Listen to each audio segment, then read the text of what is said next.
না আমি পাপি অধিকারী এসেছি আপনাদের মোদিজির একটা খোলা চিঠি দেওয়ার জন্য। আর মোদিজির এখনো অবধি করতে পেরেছেন তার একটা খতিয়ান।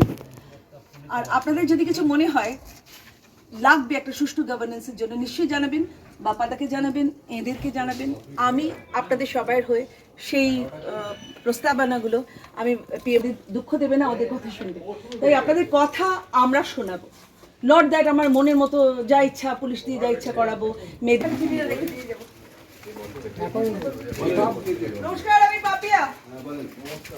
এই প্রধানমন্ত্রী একটা খোলা চিঠি দিয়েছেন আপনাদের, সেই চিঠি আর এখনো অবধি যা করতে পেরেছেন তার একটা খতিয়ান। আর আপনাদের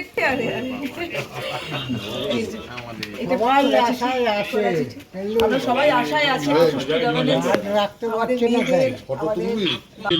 খুব সারা পাচ্ছি। নতুন ভোটার্সরা তো পুরো আমাদের সঙ্গে রয়েছেন, আর যারা বামপন্থী রাজনীতি করেছেন এত অবধি তাদেরকে আমি বলেছি এতদিন বাঁ হাতে কাজ করেছেন, এবার ডান হাতে কাজ করুন। ডান বা একসাথে না হলে তো আর সশক্ত অর্জুন হওয়া যায় না, লক্ষ্যভেদ করা যায় না। ডান বা একসাথে দু হাতে, এতদিন বামটা ভালো করে চিনেছেন, দেখেছেন, এবার ডানটাও তো দেখতে হবে। তো ভালো করে দেখে আমিও তাই ছিলাম, কিন্তু আমি ডানপন্থীতে আমি মোদিজির সমস্ত স্কিমে অত্যন্ত আপ্লুত এবং দেখছি সারা ভারতবর্ষ, আমেরিকা ভয় পাচ্ছে, চীন সমঝে চলছে, সমস্ত পৃথিবী স্যালুট করছে মোদিজিকে। তার সঙ্গে থাকবো নাকি এইসব ভুল ভাল মিথ্যে কথা বলা, ভুল ভাল শ্লোক উচ্চারণ, ভুল ভাল মানুষকে বোঝানো, মুসলমানদের মেরুকরণ করা, এইসবে বিশ্বাস করবো? আর সোজা প্রশ্ন আপনাদের ছুড়ে দিলাম, ঠিক আছে?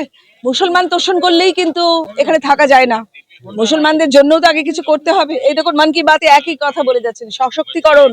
নির্বাচনে তো মোদিজি, সব কটা কেন্দ্রে মোদিজি, কে দাঁড়ালো বড় কথা নয়, মোদিজি দাঁড়িয়েছেন, ঠিক আছে?